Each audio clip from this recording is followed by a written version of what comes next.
Many schools across the country are moving to remote learning as COVID cases continue to break records. Alexa Liacko met a family with 6 children that's getting ready for winter all together at home.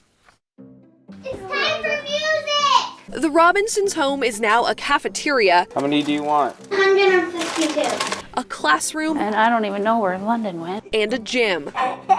Hand down to the side. The family's 6 children are in 5 different grade levels, spanning from kindergarten to high school. 1, At the beginning of the school year, 4.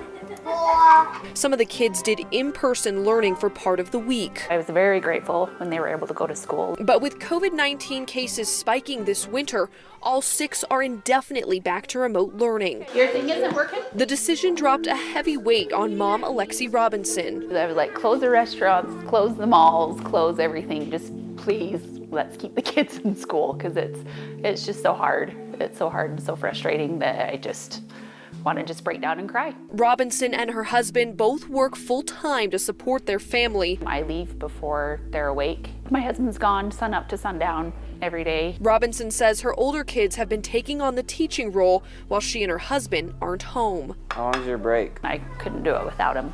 But then I don't want them to suffer either. They get reprimanded by their teachers, if they're late or if they're, leave for a second. So it's hard. Riker, a freshman in high school, and Hallie, a 6th grader, say they're struggling in their own classes just to help their siblings. You just can't focus. Like sometimes you're on remote by yourself and you still can't focus. Right. But when there's kids around, it's noisy. They're like, hey, can you answer this question?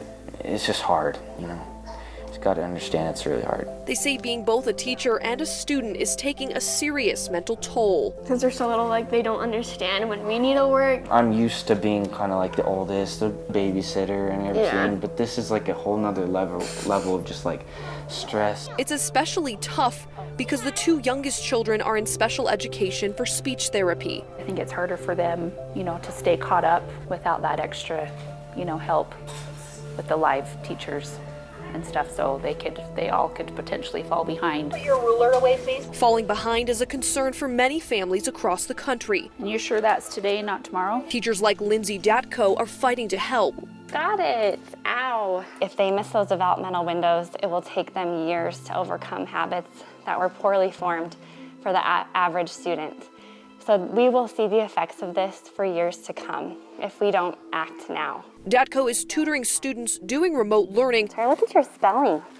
You did so good. And has been working with local leaders for months to give families a chance to choose whether in-person or remote learning works best for their students. The whole spectrum is struggling, and we can do something. We are pushing for the choice. The Robinsons are hoping the new year will bring them the choice to send their children to school. I know that they do a lot better in school. I hope that we can get through it. Because they're not sure how much longer this homegrown classroom can last. Just a minute, sweetheart. Mom's trying to figure it out. I'm Alexa Liacko.